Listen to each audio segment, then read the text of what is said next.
Hey guys. All right. Welcome to Daily Devo number 2.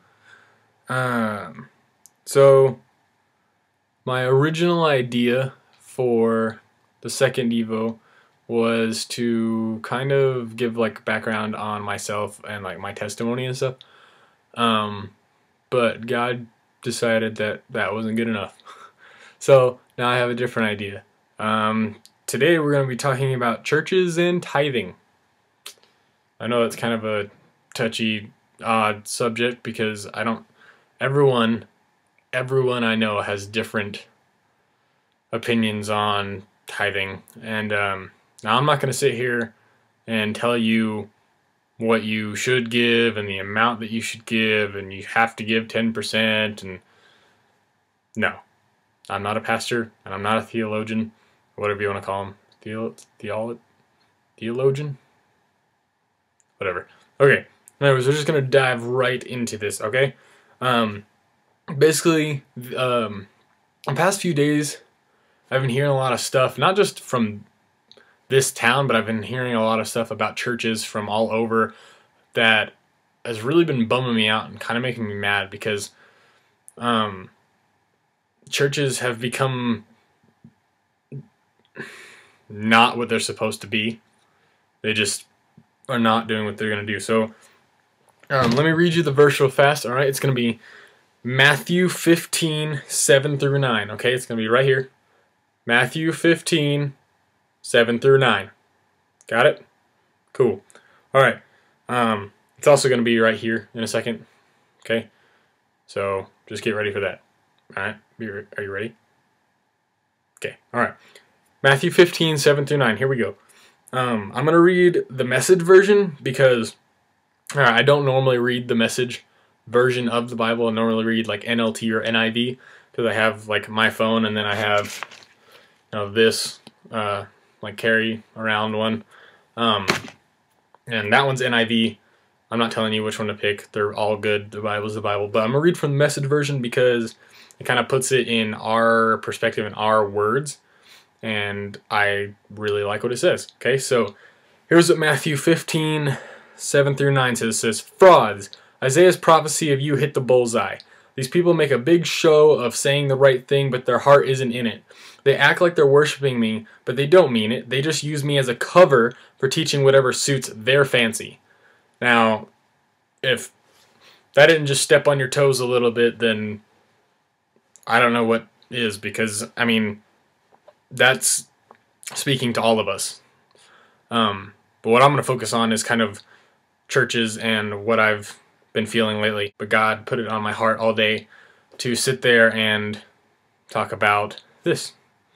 I don't know exactly why. Maybe someone will get something out of it. But like I said, I wanted to do it this morning, but I've had to get up at 5 and go to work. So I wrote down all of my thoughts on notes on my iPhone. So I'm basically going to read them to you and just talk to it about you guys, okay? So here it is. I hope you guys like it.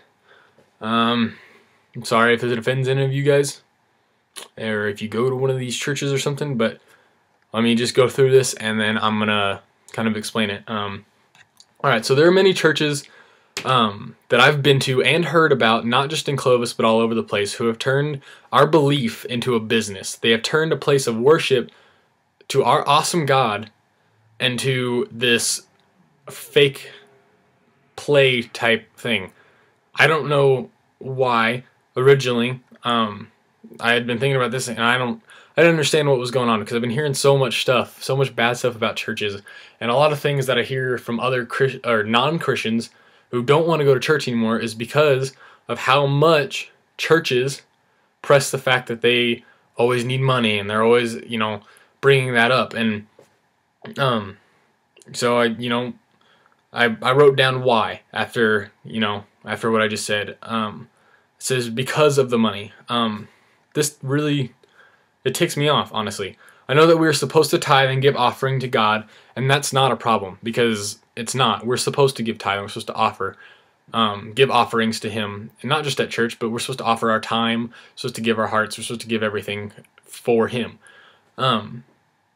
That's not the problem. The problem is when churches are making their potential members sign contracts saying that they must give a certain percentage of their income to become members. That's not right. And I understand that, it does say in Deuteronomy 14:22 to set aside a tenth of the earning, but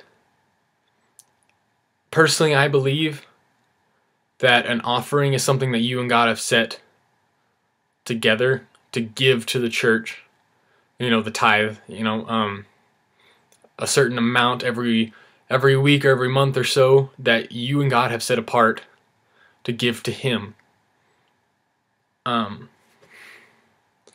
God isn't going to be satisfied with an offering that you've been made to give in order to be a member of a fancy institution built on the beliefs that money is more important than Him. Basically what that is saying is, if you are made to sign a contract, or people are constantly pushing you to give money at church in order to be a good Christian or a good member of that church, they're wrong. Dead wrong. God did not ask for that.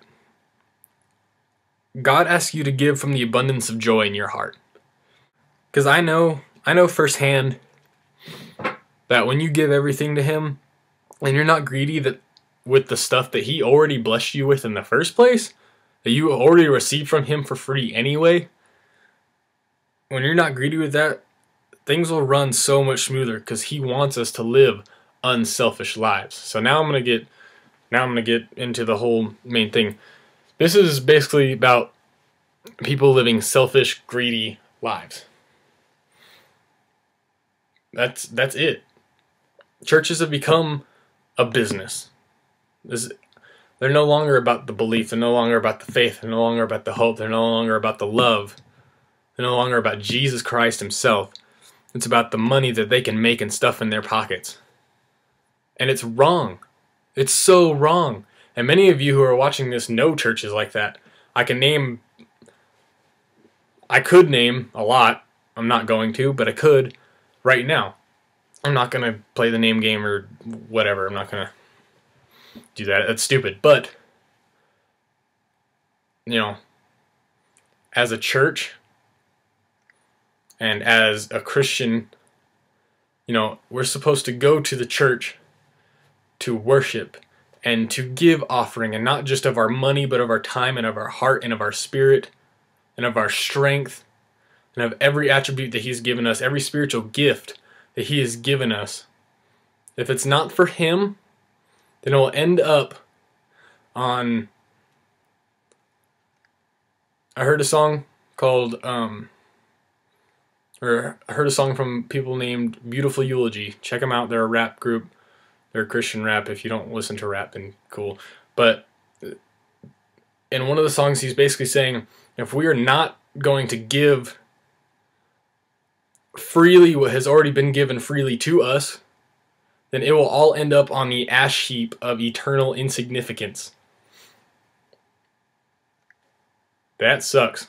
I don't know about you, but that kind of makes me look at my life and go, holy crap, like everything that I've done that I thought was a good deed, or everything that I thought was for Him that I didn't really put in my whole soul and my whole heart towards, was not actually for Him. And so, these churches are raising money for Him and keeping it.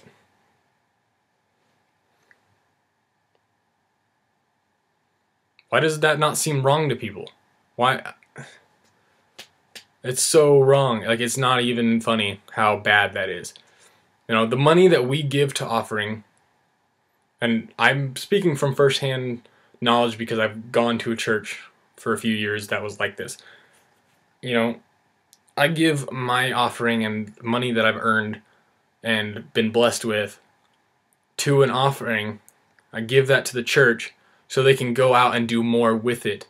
But then later to find out that they're keeping the money to go on trips, to go fishing, to go whatever, like a lot of stuff that I found out about that is wrong.